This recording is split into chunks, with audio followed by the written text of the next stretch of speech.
to Maxed Out Man, helping you become the man you were made to be. Maxed Out Man episode 4, and this is Fred Neth, one of my favorite men in the world, and I think somebody that I don't know anybody that's a better long-term example of a life well lived as a man. And you can correct me and tell me how you got here and the failures you've had and when you were a jerk and how you're less of a jerk now. And all that. We're not going into failures. Right. Yeah. So this is I'm very excited to have you come do this. This is it's a great way to capture some of this stuff too. I think that's fun. And just when you think about someone that is in his early 90s to continue to serve as an example, not only as a man, a husband, a father, a man of God, a guy that's, still physically active and fit and smart and cognitive and all of those things that people often don't associate with Keep someone. talking. I like it. Yeah, you like it? Someone that doesn't normally, stuff that's not normally associated with being, in your 90s, right? So I think what would be best is if you kind of give it, and obviously it's such a short time frame for your life, so it's not, it'll be so easy to describe. But I'm interested kind of in if somebody said, hey, well, what's your background? Vocationally is always interesting, I think, especially with yours. So kind of, if you don't mind, give me kind of the rundown of some of your vocational history, if you will, because you would have been born in the, 30s? Early 30s? 31. 31. During the middle of the right in Depression. the middle of the Depression. Right. And in Portland, Oregon. Okay. And men were having a hard time finding jobs during the Depression. They were riding the freight cars from town to town, city to city to try to find jobs. Mm-hmm. And my father landed a job up in the state of Washington. The government was building the Meriwether Dam, which is on the Lewis River in southwestern Washington. Mm. And he landed a job there. So we were living in a little cabin on the Lewis River, just a few miles down from the dam project. And were those cabins part of the government? No, that was just independent housing? Independent, all by itself. Mm. And that was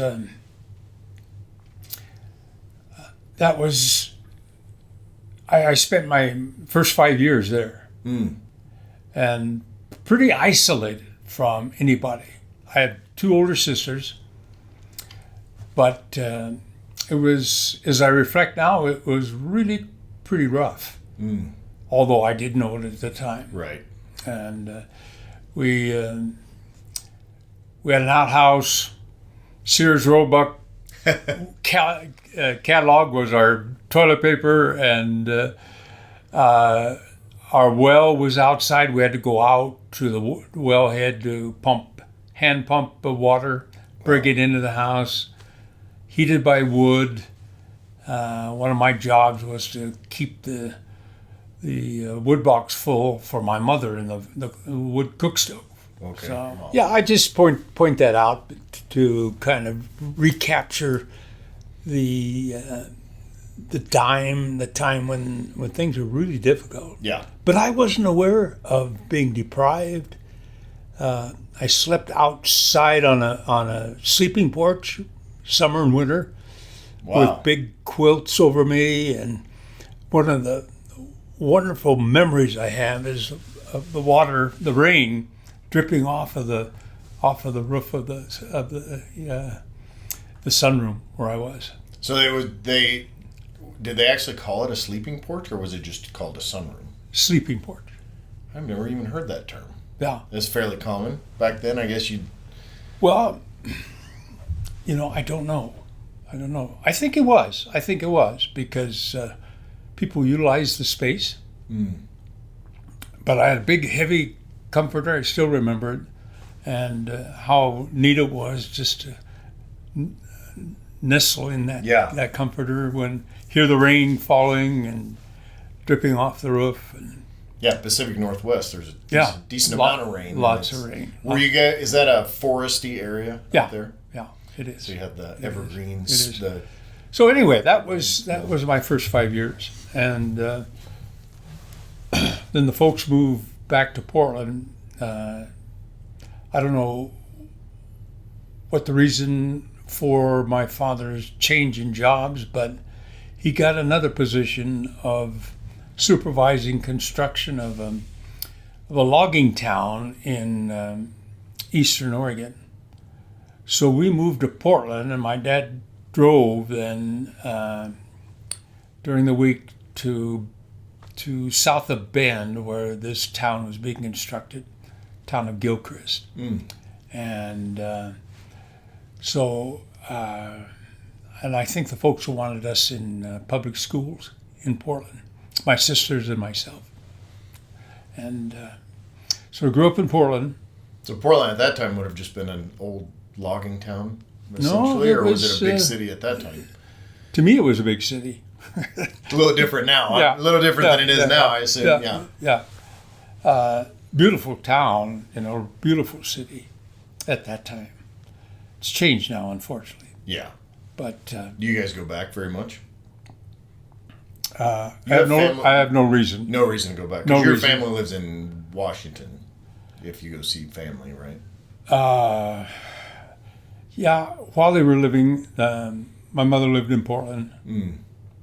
My folks split up when I was just getting out of college or getting out of high school, and so I went to high school in Portland and graduated, and from there went to college in California.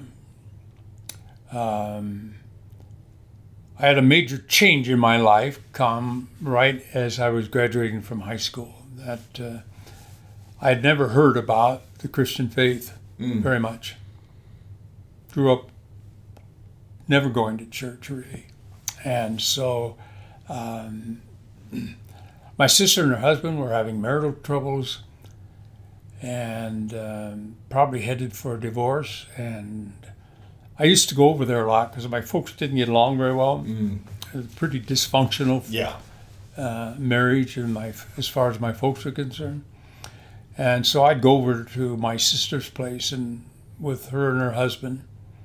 And they always had a lot of liquor up in the cupboard, and so we'd always get over there to drink and relax and just hang out while I was in high school. Well, one day I went to my sister's place, and there was no liquor in the cupboard. I thought, what's going on? And so my sister explained to me that she went to this pastor for counseling, and he led her to Christ, whatever that meant at that time. Yeah. And the change was dramatic. And then about 3 weeks later, my brother-in-law did the same thing. Well, the change was incredible, and that got my attention. And so she started telling me about who Jesus is and about what salvation is. And I'd never heard these things before. Nobody had ever talked to me about these kinds of things. And I was intrigued. And so one thing led to another. And on Good Friday of my senior year, just before graduation, I too received Christ.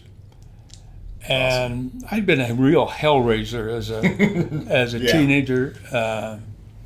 I just created a lot of trouble. For yourself and for others? Both. My mother would wait up for me to come home. And sometimes I'd get home 1, 2 in the morning, pull in the driveway, and more often than not, a sheriff would come in right behind me And so my mother just went through it with me. Yeah. You get so self-centered and selfish and the typical thing. Yeah. And, I think now if I were a teenager, I don't know what I'd get into. Yeah. There's plenty, for sure. I mean, it's wide open. So anyway, my transformation was total. I mean, inside out, upside down, whatever you want to say. And I was really excited. And I figured anything that's this important, that has this kind of impact, I need to give my life to. And so I felt a distinct call to go into some type of Christian work at that point. So I went to California to go to school after I graduated, kind of anticipating that. And went to Santa Barbara, college in Santa Barbara, and that's where I met my wife. And so at graduation, after graduation, we got married. I was in probation, juvenile probation work for a few years. Like a social worker kind of role, or more directly involved with teenage boys. Okay. I worked at a camp where the court had they become wards of the court, and then were put into this camp, and it was designed by Santa Barbara and Ventura counties to keep these boys out of the prison system. This is kind of an interim kind of thing. Pre-prison. Pre-prison. But they were confined there. Okay. For probably about a year. And so that's where I worked for the last 2 years at college. I was a juvenile probation officer. And then after college, then I got called into the service. And your degree is in social work, or what is your... No, my degree is in biblical languages. Okay. Greek. So that's what I took. I figured, well, if I'm going into Christian work, I need to know what the scriptures say. Right. And the importance of doing it in the original language. Yeah. So that's what I focused on, and I was really focused on it, really centered on that. We got married. We graduated in June. Got married in July or in August. And you just celebrated 70 years last August. How many years? It'll be 70 next August. Next August. So that's crazy. We're trying to stay alive till August. Stay alive till August. Till 70. All right. So you got called to the service. I got called to the service. I had an opportunity. This was right at the close of the Korean War, and there was still uncertainty whether that armistice would hold. So I had an 8-year commitment, and Army, is that what? Yeah, in the Army, and had the opportunity to go into counterintelligence. So I spent my Army days in civilian clothes and doing counterintelligence work for the Army, and which was great. Right, a great experience. That's great training. That's a cool job. Great training. We had we were trained by the CIA agents and FBI agents in all kinds of things related to counter surveillance. That kind of stuff. All kind of stuff. And communism was very active at the time. Active in the unions. It was active on the university campuses, and active in Europe, trying to overturn the governments in Europe. So it was a big deal at the time. And so we had, it was great service, a great way to spend your time in the military. Yeah. So, but I still had a 6-year commitment after that. And so,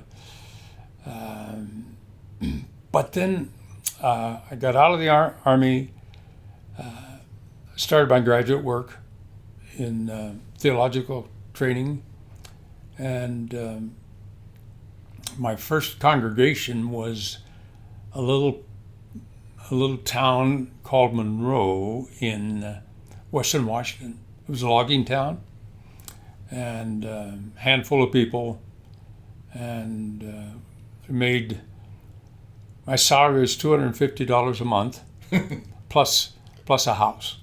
And by that parsonage, time, right? They call that parsonage. Well, they call it parsonage then? Or? Well, the church didn't own it at the time. Oh, okay. They rented it for me, and we had 2 children by that time, and so that was my first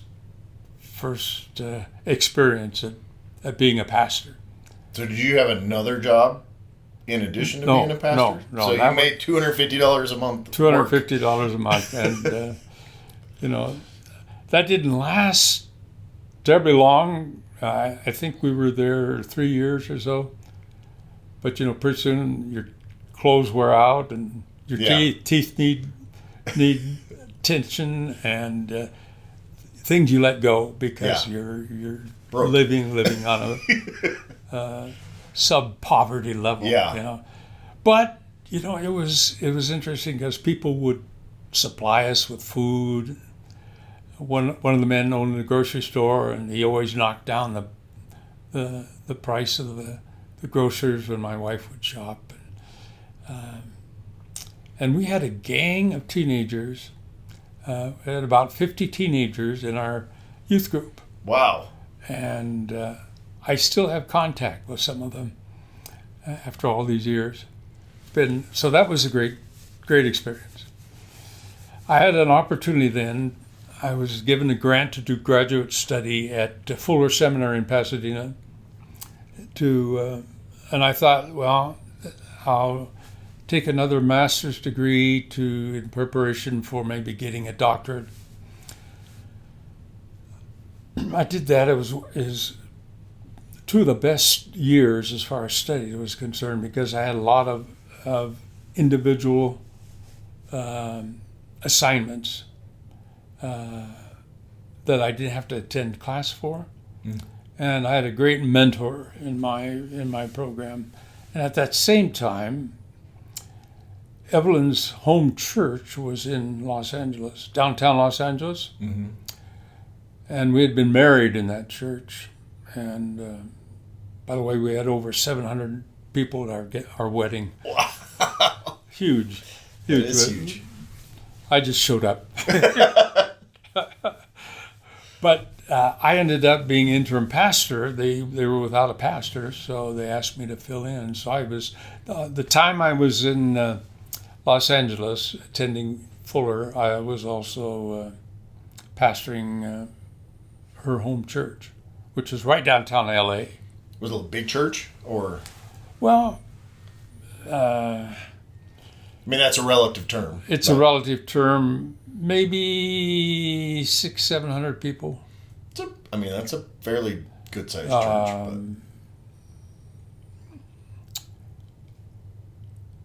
Then I took a call to a church in Yakima, Washington, mm-hmm. and we were there for 4 years, and from there went to Seattle to another congregation, and so I pastored six different churches on the West Coast. And then after I retired early, took an early retirement. I was a real estate broker. Oh, really? ran a real estate office in Portland, and did that for a while. My wife had already gone into real estate, so we were kind of both in real estate after I retired from pastor. So I was in pastor for about 40 years. Oh, okay. And so that kind of covers my Yeah. my So at that, I think most people, myself included, even having been, involved in church for quite some time, is that fairly common over the course of 40 years of ministry to be a pastor at 6, 8, 10 churches, or is that kind of that was more common then than it is now? I think thinking has changed, that you're more effective the longer you stay, providing you wear well. Right. Yeah. They say it takes about 3 years before you really begin to be in an effective role with a congregation. Up to that time, it's just kind of preparation, getting acquainted, and people getting used to. They're usually going through a transition of leadership, and it takes time for people to adjust. Well, if you think about it, for most people, it's your interaction. I mean, obviously there's during the week kind of things, but if your interaction is on the weekends, on Sundays, you get 50 interactions a year for a couple hours, right? So that's 100 hours a year. So if 3 years is not even that long, because it's 150 days, which is, 5 or 6 months, 5 months, and of total time. So in three of the churches, I had the staff. Okay. So and the other 3 were newer churches or smaller churches where I was the single pastor. So running the show. Yeah. Did you like one more than the other? Yes. Are you going to say which one? No, I don't want to go there. Well, because a lot of my friends, myself included, have been in CEO roles, executive roles, and I'm particularly interested in how those the senior pastor type role is similar to any other leadership role when you have a team. Well, part of my objective was to build a team of leaders that were not ordained pastors. Okay. Lay leaders, right? Lay leaders. And that was probably one of the richest part of my work. And one of the great things about my career with pastoring is some of the greatest people I know, were in some of these churches. And just outstanding men and women, particularly men, outstanding men. Yeah. And just the privilege of having their friendship and the relationship with them, really one of the richest parts of the work. It's a great privilege, to be freed up from having to be self-supporting in order to spend time with people, and you work through all kinds of stuff with people, from birth to death to marriage, divorce.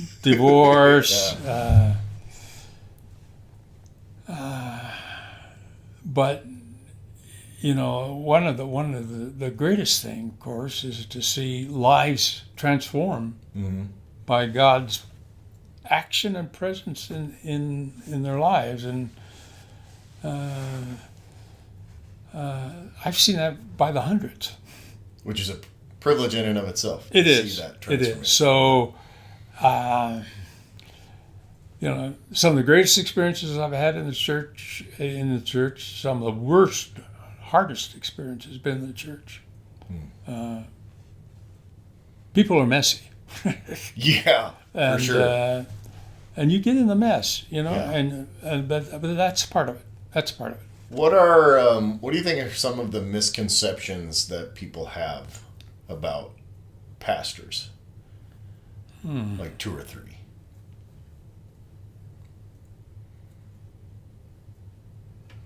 Because I think even churchgoers don't really know the life of their pastor, and just, you know, and I was curious what people may not realize.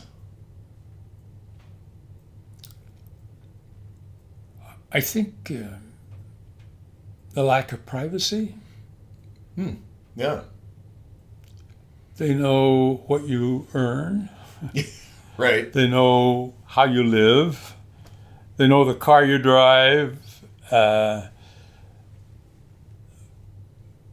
there's a loss of privacy, which is really hard on wives Oh, okay. and children. Mm-hmm. That's why children really sometimes have a hard time, because they're kind of in a fishbowl. Yeah. That's why we call them PKs, right? Yeah. Yeah. Preacher's kids. Yeah. They tend to struggle. Yeah. Yeah. And we have 5 children, and but you know, one of the reasons why all 5 of them are strong Christians is really because they saw transform lives. I remember one case. It was about 9 o'clock at night. A car drove in the driveway, and I was expecting somebody to come to the door, knock. Nobody came, so I went out, and here this little Volkswagen motor was still running, and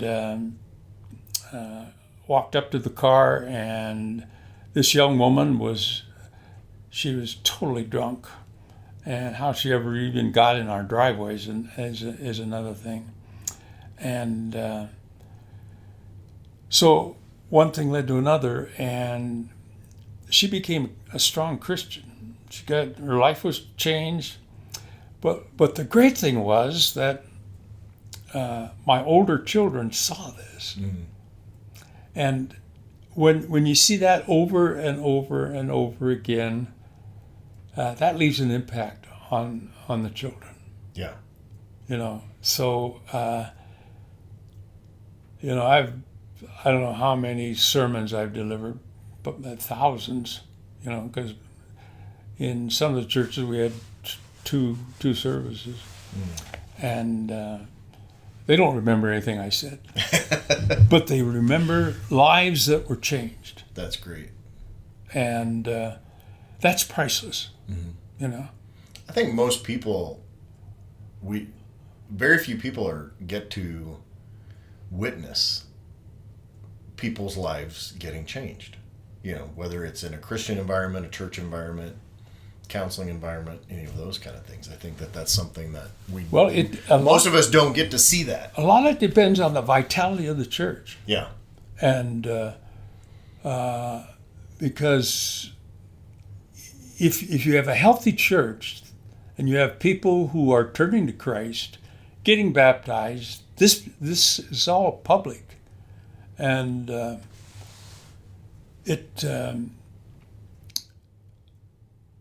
you know, and one of our congregations, the one I served in Seattle, we had a strong, the term would be a revival or renewal. And people were coming to Christ every week. And it wasn't my doing. It was our people were influencing their networks, you know, their families, their friends, and we had people coming out of the woodwork. You know, it was a great time. That's awesome. Probably the highlight of my Of your 40 years of my ministries? 40 years of ministry. Yeah. That's really cool. I wanted to ask you, it's interesting, I had no idea about the juvie stuff, the young men, and what you did there. That's really interesting. I'm curious, I don't know what your exposure is now with young men, but one of the things that I've talked to other people about is how difficult it is for young men to learn how to be men. There's almost an anti-masculine sentiment. You know, they use words like toxic masculinity and that kind of thing, which I don't think everybody even understands. But I'm curious if you've seen over time, because we kind of glamorize, you know, when men were men, you know, and all of that back in, you know, the 40s and 50s, World War II, and, you know, Korea and Vietnam and all those kind of war era things. And I think that there's a little bit of propaganda involved in some of our memories that we have, but having lived that, I'm curious how you've seen what it means to be a man change from when you were younger and dealt with younger men up through now. Because I don't know anybody else that could give a, you know, lifetime of experience to answer that question.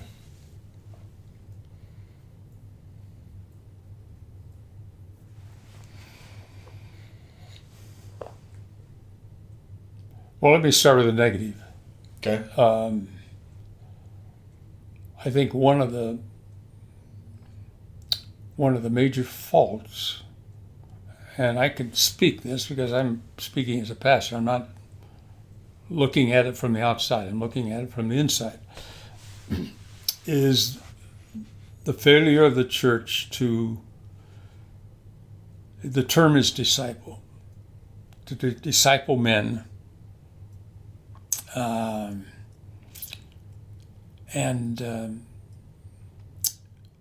That has always been a need, but it was more effective earlier in congregations than it is now in the last 30 years, maybe.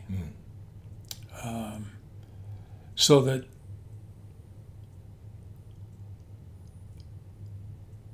men don't get the personal attention and don't get a chance to really cultivate a maturity in a wholeness in their lives. They're kind of expected that this is their role, and why aren't they filling it without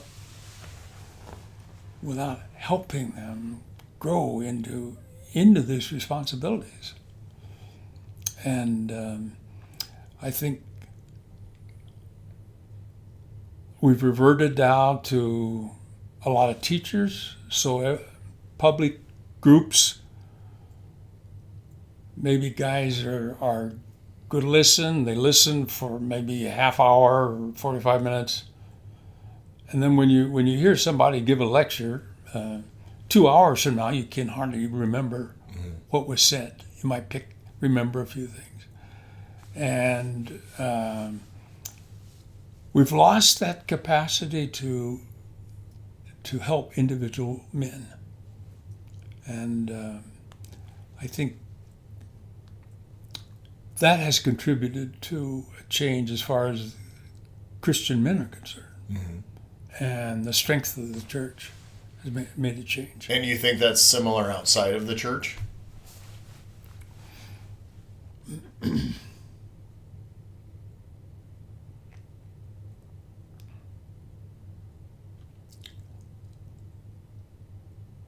My observation is that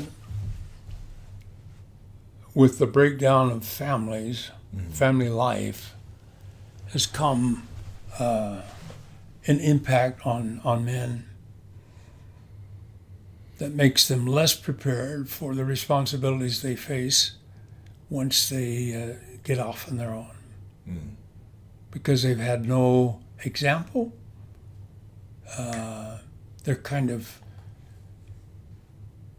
lunging at things, trying to put things together, struggling to, how to juggle all the balls that they're given to juggle. And I think the cookie crumbles easier for men at that point. Because would it be true to say back, 40s, 50s, that there was a larger community for men, whether it be in the church? I mean, I assume that the church attendance was higher at that time than it is now. Yes. And it seems like that was a place that men could go to support and get supported. Or is that a false statement? No, I think that's an accurate statement. Men were much stronger. They were bonded together much tighter, and worked together. And I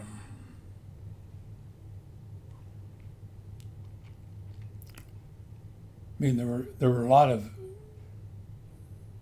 men's activities, men doing things together, and you had a lot of models,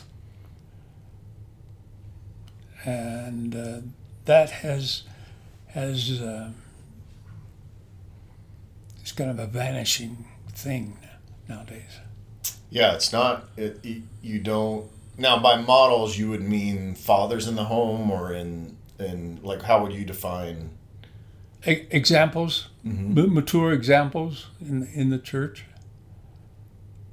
I remember having coffee with a young man who was struggling with his faith. He was going to Stanford University, and we were talking, and he said, if there was ever a Christian, my dad was a Christian. Yeah. And that was I think that was symbolic of the anchor.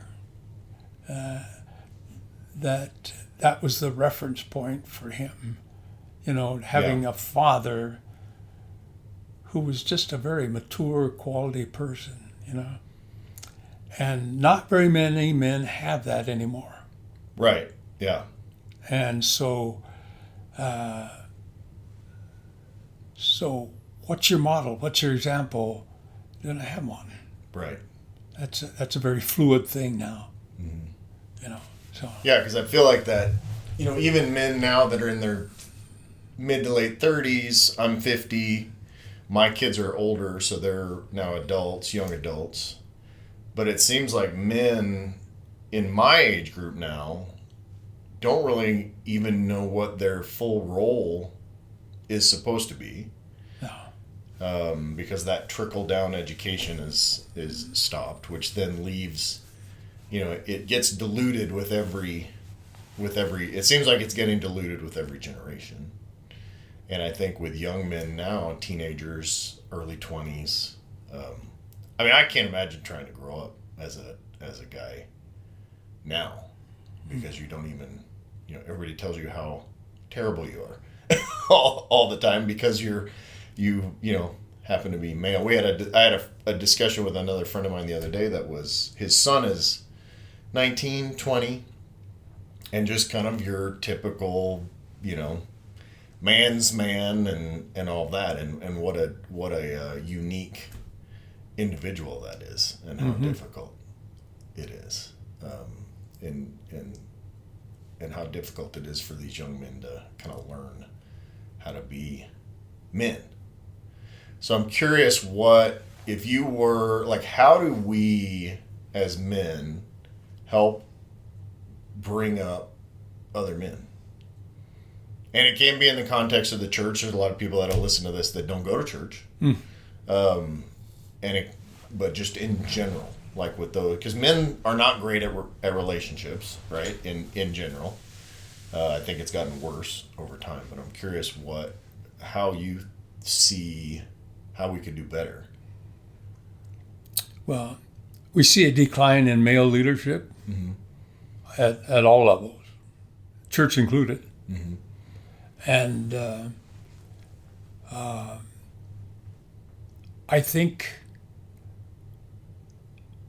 for me, the remedy is mentoring. And you can't do this in large groups. I think the situations, each man is different. Each man has a different set of issues. And you can't throw a general solution out. They need individual attention. And so if I were going back into any kind of role where I was involved with men, I would train men to be mentors, and with the view that they would then take under their care other, preferably young men. Older guys don't respond as well. Well, and I think that mentor-mentee... When they're 50, they don't respond as well. I mean, yeah. we're still hard to teach. But I think in a relationship like that, though, it's I think what gets lost sometimes is that a mentor-mentee relationship is really there's two it's a circular pipe, right? Or a circular stream, or however you want to say that. But you give to a younger man, and he gives back to you in your own education. You have experience in education, but these other guys have similar experiences, or different experiences, and different knowledge and all of that. So I think that's something that could... That's one of the benefits of experiencing being a mentor is you get the reciprocation back of the relationship.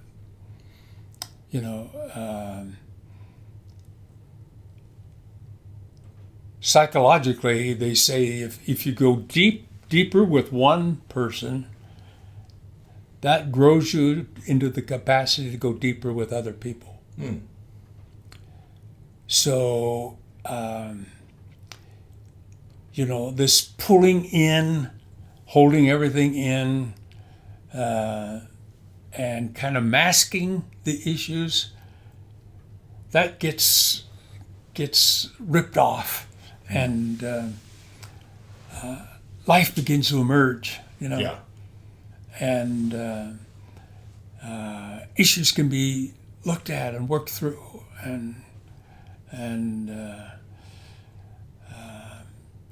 so this is where I think the Christian faith has a lot to offer men, simply because it has a pretty clear picture of what maturity is, and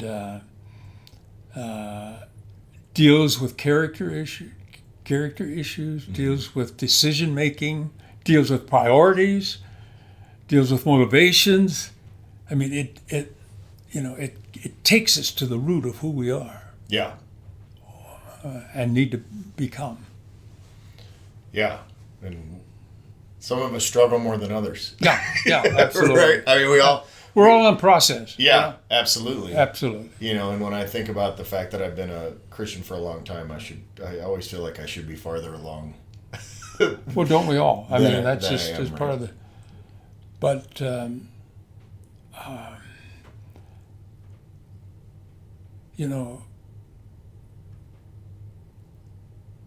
I like being who I am. I'm pushing 92 years old, but I like who I am. I like my own company. Yeah.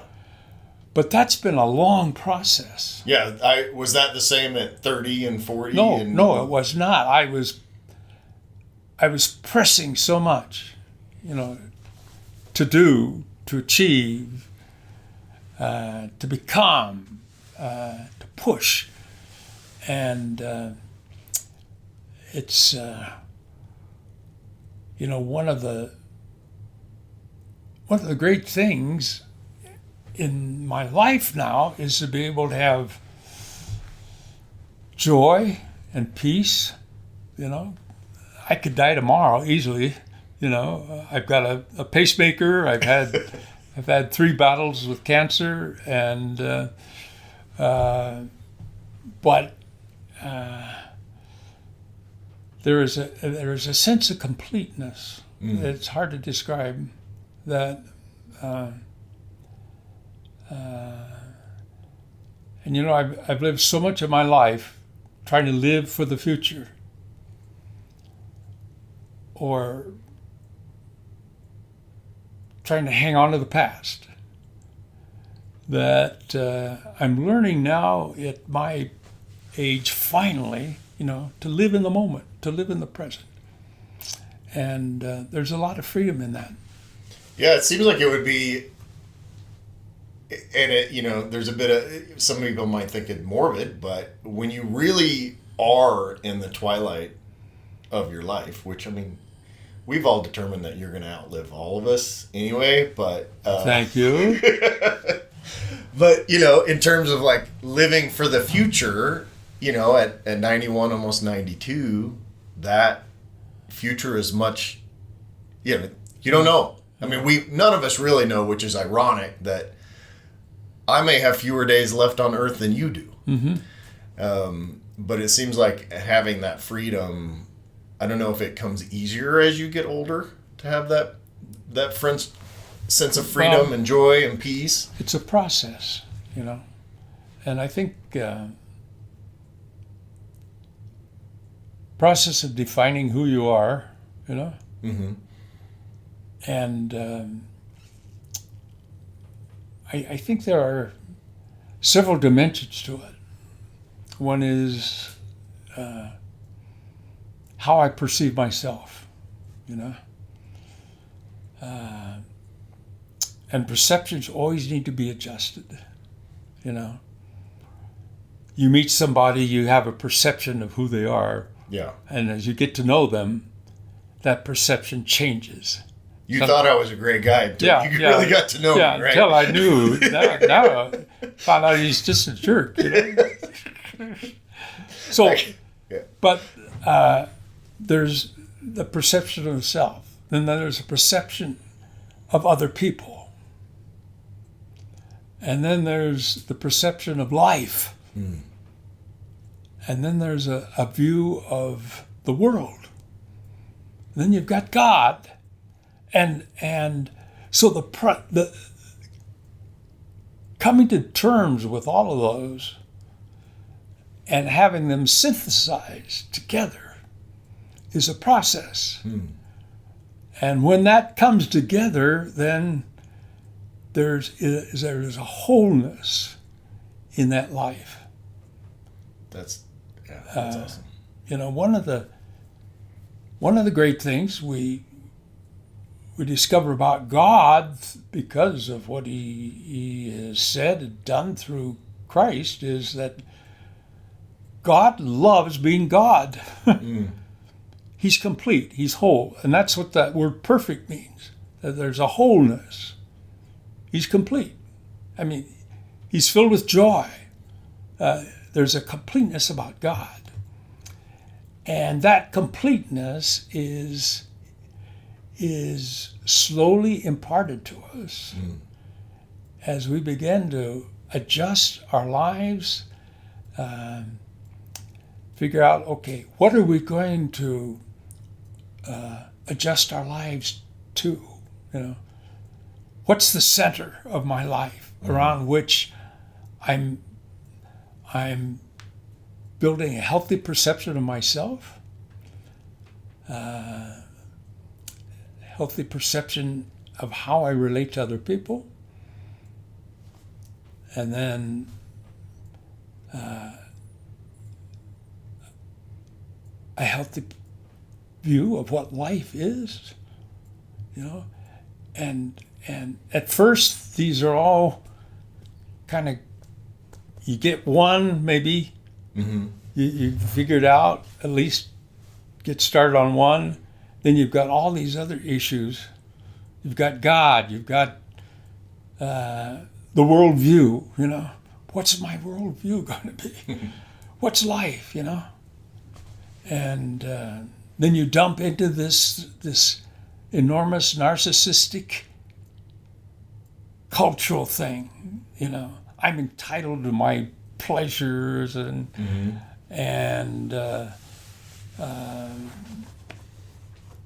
one of the reasons why we were talking about mentoring, one of the reasons that this motivates me is because I know a lot of young, beautiful women who would love to be married, but they can't find a man that they're willing to commit to for the rest of their life, who has a character and integrity and got his act together.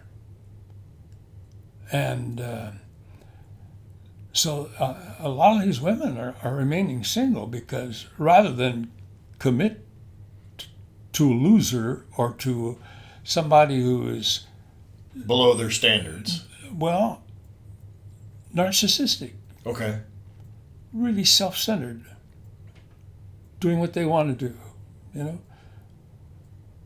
A narcissist will not be able to sustain long-term relationships. Right. Because they're abusing relationships all the time for themselves. And so there's a lot of work to be done with men. Yeah. And it's not going to be done by trying to change the culture. It's got to be done man by man, individuals. Counterculture.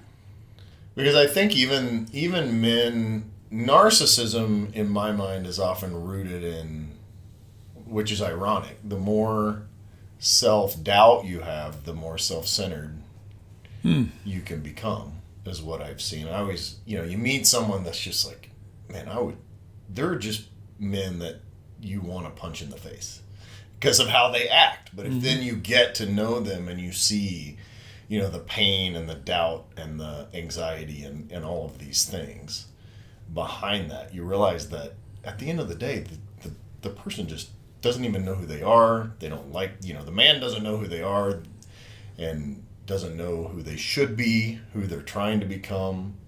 But that's interesting that you say that about these young women, because society would tell you otherwise, that women are just I don't need a man, or I don't want those relationships.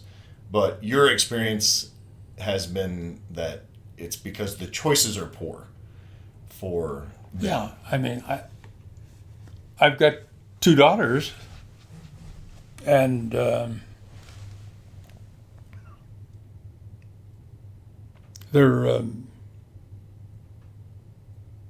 they would like to be married. One of them particularly, my youngest, would love to be married. But, and when she makes commitments, she makes deep commitments. But she had a really difficult divorce. My son-in-law was very self-centered,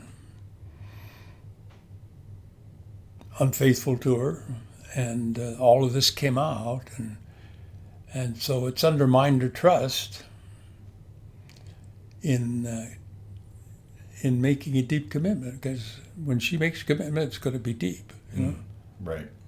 And she'd rather be single than to commit to a relationship that she can't really trust. So, I got scores of young women that come to my mind who've made the choice to remain single simply because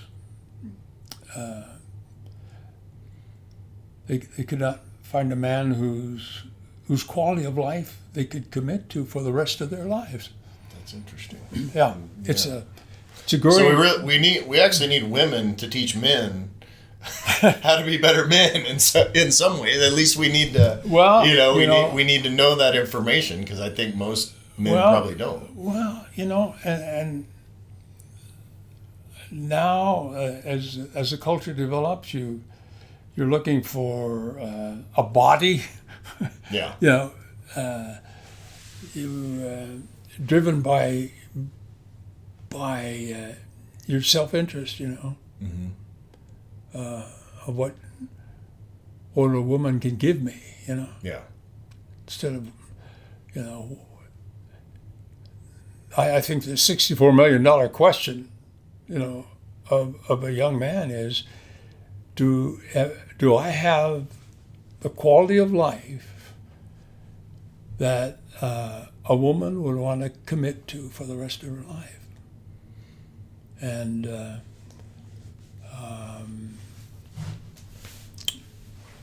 I think that would be one of the goals of mentoring, would be to address that. Yeah, because my guess is that more often than not, the answer to that is no. But I hope that the answer would be no, but I would like to have that. Mm-hmm. And so having these mentor type relationships would be something that you almost figure it out together. Because I think even men, obviously they're much older men that have been through more and have, learned like yourself. But then, even men that are in their 40s, or 50 or whatever, I think still struggle to really know what it is, who you are. We're still kind of figuring that out a lot of times. Yeah. And your mistakes, your bad decisions, and I've made them, you learn by them, hopefully. Yeah. So, and you can use those to teach and others. And right? that becomes grist for mentoring, And as far as, we use terms like mentee and mentor and mentoring and, all that. But, it's really just, I don't drink, but go have a beer or go have coffee or whatever.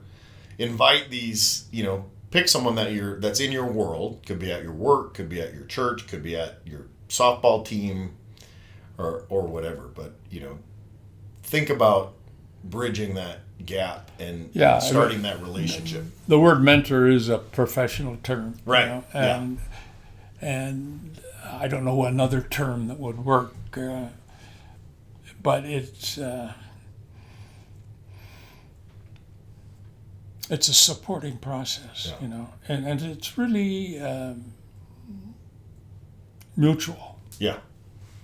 Well, Michelle and I, we've done marriage mentoring and marriage counseling and premarital and all that, and we have finally gotten to a point now where we are going to start meeting with a couple of couples, a couple of times a month each, and so it's one night a week for us, and but because we've been married almost 28 years and we've learned.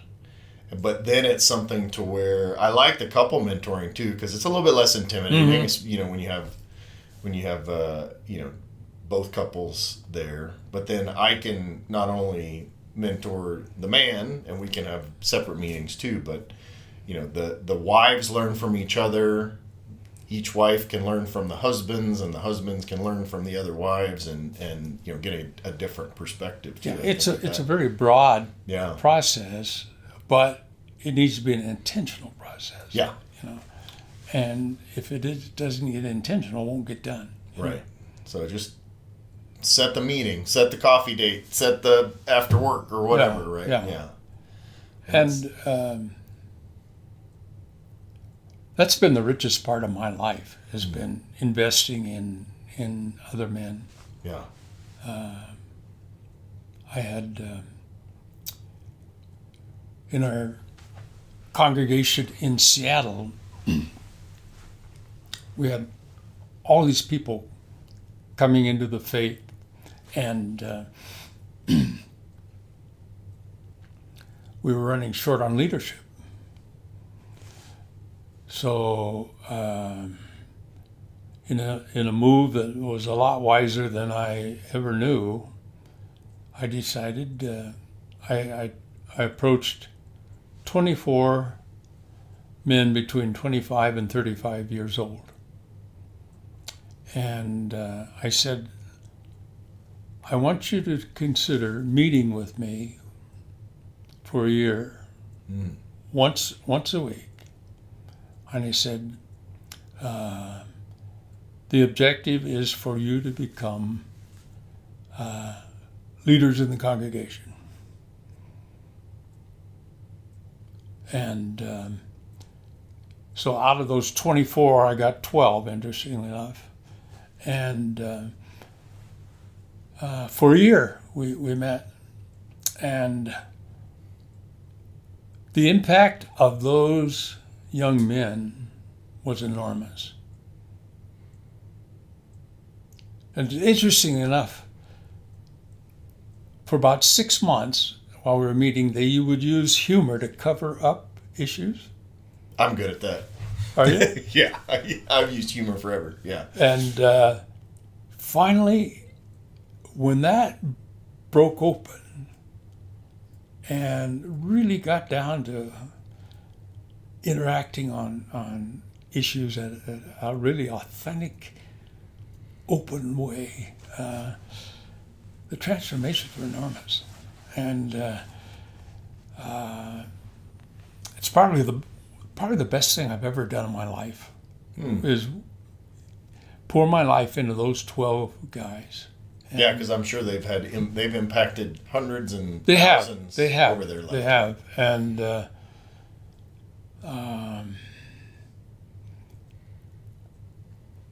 one of them just died here short time ago, about a month ago, and he was head of the wind tunnels for Boeing aircraft. They had contracts with wind tunnels in all over the world, France, Germany, I think, wherever they had wind tunnels, Boeing had contracts to use those for the development of their aircraft.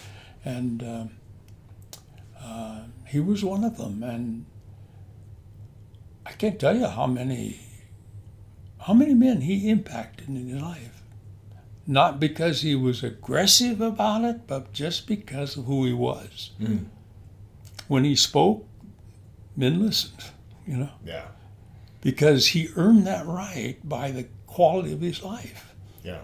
His marriage, his character, his integrity. It was an embarrassment to me in my life. I mean,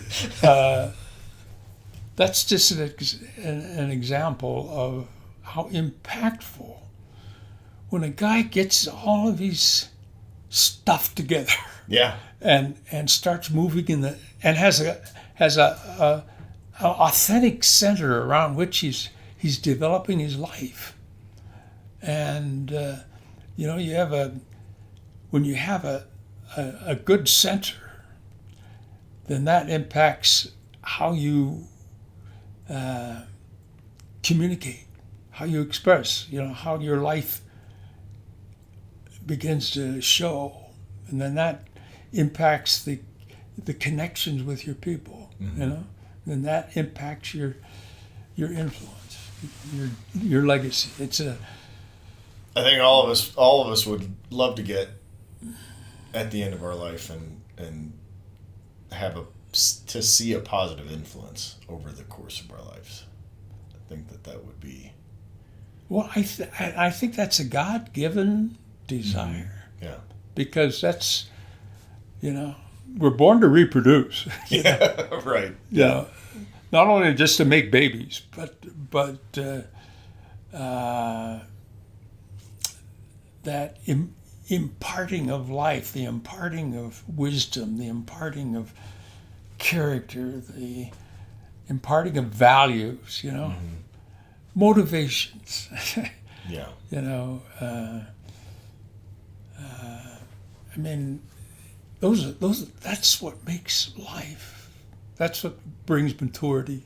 That's what brings a man to a place of peace in his life. I think we'd all like more peace. Yeah. For sure. But it's a process.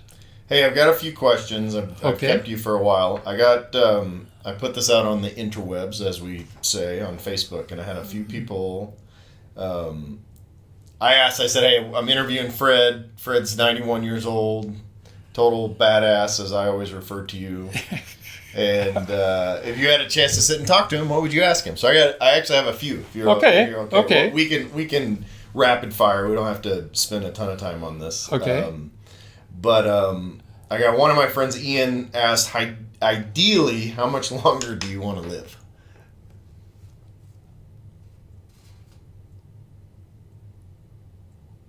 I want to live long enough to see my youngest daughter established in a healthy marriage.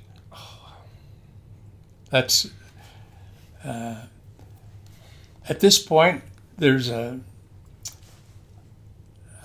this is hard to describe verbally, but there is a completeness that you feel that it's done.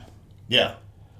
But it's not quite done because there's an open loop, right? Open circuit. I want to see my youngest daughter in a good, healthy marriage, and it may not happen, but her girls, my granddaughters, are off on their own now. They're out of the home. She's alone, and so that's probably the last piece, as near as I could tell. that closes. But God may have something else, and I often ask myself, well, why am I still here? Yeah. Because most of my contemporaries are gone, or either that or they're non-functional. So that's interesting. I mean, I love the idea of that. You're working, everything's working towards that completeness, and as a family, that open loop or open circuit or whatever is still there. So probably the investment in your family is probably the best thing you can do, because then they relate to you as friends. They're no longer just your sons or your daughters. They become your friends, and you can't ask for anything better than that. Yeah, absolutely. All right, so I got my buddy Curtis had a bunch of questions, but let's see if I can kind of pick one that I like this. If you were in front of an arena full of students, what point would you want to make sure that you got across to them? That's a pretty good question. I like that question, Curtis. Oh, that is a good question. Especially since I feel like a foreigner with this current generation.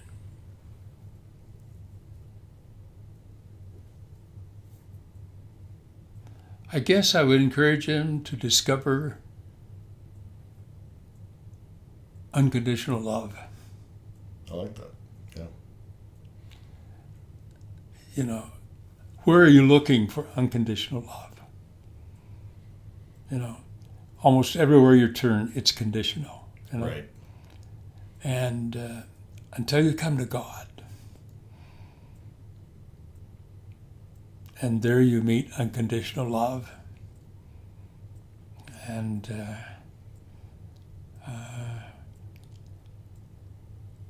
so I would say, I like that. put a search on for unconditional love. Yeah, because with social media and all the stuff that happens, everything is conditional, and obviously so many young people use sex and whatever else to kind of get that love. My buddy Joe says, what opportunity do you regret not taking? Ooh. Okay, I got one. When I got to college, they gave us aptitude tests, and apparently I had a pretty high aptitude for music. Interesting. But I was hell-bent to serve God, and I didn't see where music played a part at that point. I was very immature. Yeah. And so I totally ignored note I got from the head of the music department to come and have a conference with him, I totally ignored that. I think that was one of the great mistakes of my life. That's interesting. Not a great mistake, but well, yeah, but it's the music. I regret that. Yeah, that's a regret. I sincerely regret that. Which I've heard you sing, and you probably know 1,000 hymns by memory. So that's, well, and I led worship a lot. Yeah. The pastors usually led the worship and did a lot of singing, and but I think one of the things I would love to be able to do at this point in my life is sit down at a piano or a keyboard and just start playing. I've always wanted to be able to do that. I've tried to teach myself a few times. I can play by ear a little, but yeah, to have that skill, just to be able to go into it, I always thought that was just so cool to be able to walk into a room and play. So that's one that comes to my mind. That's a good one. I like that one. And one last one, which is an interesting question. My friend Anna asks, what were your grandparents like? Oh. I rarely knew them. My grandfather on my father's side came over from Germany, he and his brothers. They settled in Missouri on farms, and he was from the old country and very austere and had an enormous temper. Mm. And he would get mad and stay mad for 2 weeks. And that's about all I know about him. Mm. Then my father had the same characteristics, only he would get mad. He wouldn't talk for 3 or 4 days. Really? Just use silence as his tool. Weapon. Or tool. And I had a horrendous temper as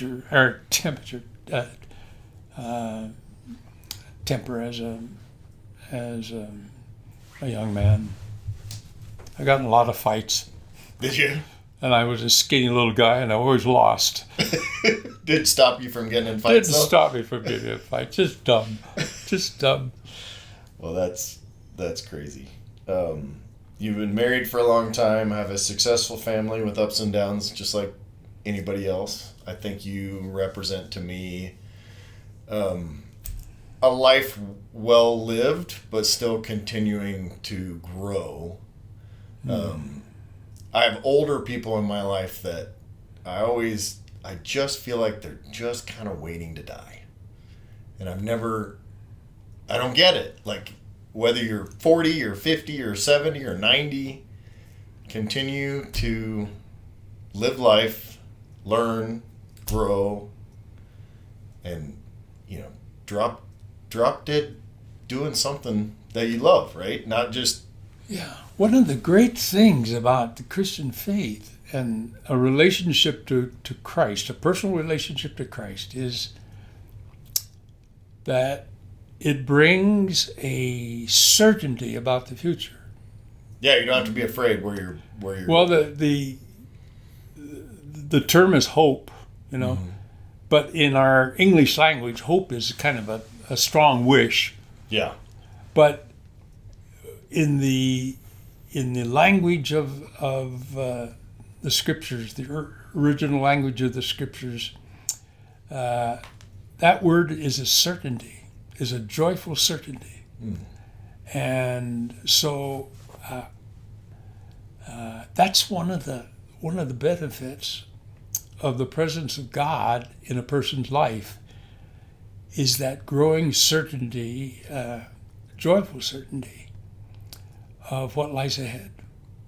Yeah. And the certainty that all these friends we've had will be part of that future. And, there's a lot of lot of writing about after-death experiences or near-death experiences, and but deep down inside, there's that growing certainty that there is a tremendous future ahead, and so that contributes to the current sense of peace and joy that both Evelyn and I have, my wife. Who is still kicking also. Yeah, which is a minor miracle in itself that she's managed to live with you for almost 7 I know years. it. Yeah. There's a reason why she's very godly woman. Oh yes. And I contributed that because she learned a lot of things because of my behavior. Don't they all? Well, hey, I really appreciate it. This has been super interesting for me, and I think that it'll be helpful for other men. And, I hope that they'll maybe seek out some relationships on either side and start growing. Well, I don't know whether any of them would kick back some questions, spinning off of this. Yeah. Maybe there's another session. Yeah, we might have to have you back. I'll once people read it, I'll encourage you to write in the comments some more questions, and then we'll go from there. Yeah. Well, this has been fun. Yeah. Well, thanks very much, and that's it. Thanks, Fred. Okay. If you're looking to really maximize your life and become the man you were made to be, head over to maxedoutman.com and get your journey started today.